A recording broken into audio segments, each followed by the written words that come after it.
Donc ce projet de démolition de l'ancienne maison de retraite est intégré dans le projet de ville, la l'année 2050. Lorsque on arrive par Foix, donc par la pénétrante, on voit en point de mire sur ce POG, c'est-à-dire cette petite colline, l'ex-maison de retraite. Celle-ci était construite sur les fondations d'un ancien château cathare. Donc on connaît plus facilement Montségur internationalement, voilà, au niveau du catharisme, mais il y avait aussi ici un site et un petit château cathare dont il existe encore les fondations.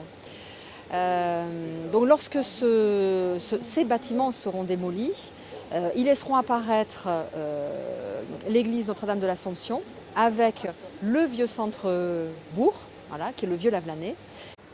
Ici sur ce site, on a l'amiante sur des éléments en fibrociment, on a l'amiante dans des dalles de sol, on a l'amiante dans les cols des dalles de sol, on a de l'amiante dans les bandes calicot, on a l'amiante sur des carrelages, des cols de carrelage, des cols de plinthe. Un chantier des amiantages, il y a différents niveaux. Il y a niveau 1, c'est en dessous de 100 fibres au litre, des fibres comptées par rapport à une mesure de 24 heures.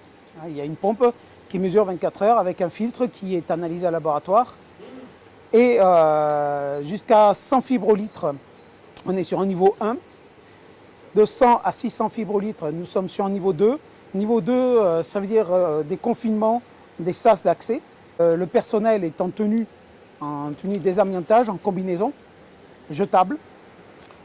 Et ils ont une protection respiratoire type à ventilation assistée. Bon, ici, donc, nous sommes un chantier, bon, comme j'ai dit un peu, par rapport aux matériaux, nous sommes sur un chantier niveau 2. Voilà, là, on va voir un confinement, on va voir une zone de chantier où là, ils ont tout préparé pour retirer du carrelage dont la colle est amiantée. Donc ici, vous voyez le confinement, donc on met cette peau en polyane. En fait, on est vraiment confiné par rapport à l'air. Nous avons des entrées d'air. Alors, une des entrées d'air, c'est toujours les sas. Et après, il y a d'autres entrées d'air. Il y en a une autre là-bas, où on voit bien les filtres d'ailleurs. Voilà. Et donc, tout ça est mis en dépression. Le principe, c'est quoi? C'est qu'on prend de l'air de l'extérieur. Il rentre ici. Ici, il se charge en fibres d'amiante. Tout ce qui n'a pas été capturé par les appareils. Ces fibres sont aspirées par les déprimogènes. Et ces déprimogènes ont des filtres pour que l'air qui est rejeté ne soit pas amianté. Une fois qu'ils ont terminé le chantier, comme on est sur un chantier de démolition, ils doivent les mesures de ce qu'on appelle les mesures de première restitution ou libératoires. Autrefois on disait libératoire. C'est-à-dire qu'ils vont mettre des pompes qui vont fonctionner pendant 24 heures. Les filtres sont analysés et ils ne peuvent déconfiner, c'est-à-dire enlever tout ça, toute l'installation, qu'une fois qu'ils ont le retour du laboratoire qui dit qu'ils sont en dessous de 5 fibres au litre. On a créé le service amiante il y a 5-6 ans. Au départ, c'était simplement pour retirer un peu d'amiante qui était sur les toitures. Mais au vu de l'investissement que l'on a dû faire pour se mettre aux normes, donc on a été obligé de monter des équipes. Au départ, on avait une équipe, là on en a 2, voire 3. Et voilà, on prend des chantiers moyens et un peu plus gros comme celui-ci.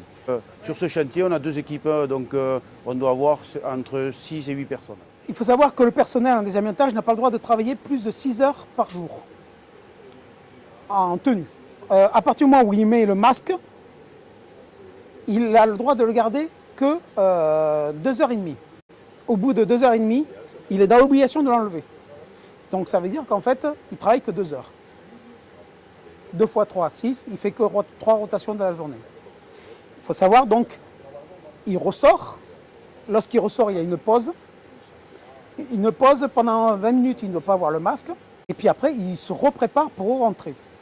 Il rentre en zone, il fait son travail. Et lorsqu'il sort, il passe par 5 sas. On les voit. Alors l'amiante, comme les déchets des combinaisons, sont mis après dans des big bags qu'on envoie derrière, là. Et ces big bags, c'est sous double enveloppe, et ils partent en centre d'enfouissement. C'est un projet qui n'aurait pas pu se faire sans l'aide de multiples partenaires avec qui nous avons négocié pendant presque 2 ans. Donc on peut citer le conseil régional, le conseil départemental et des subventions fléchées de 2 fonds différents des services de l'État. Voilà, donc c'est un bâtiment qui depuis maintenant des années était fermé, ne pouvait plus avoir aucune utilité.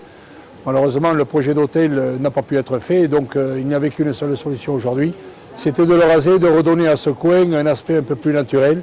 Et pour cela, il fallait passer par toutes les obligations des démolitions en termes de désamiantage et autres, pour rendre à ce site, on va dire, un aspect naturel qui servira demain, je l'espère, à ce que les citoyens de cette ville puissent également s'en emparer pour être un lieu de détente et de loisirs, de culture peut-être. Donc tout cela saura être réfléchi par la participation citoyenne qui est aujourd'hui mise en place sur la ville de La Blanet.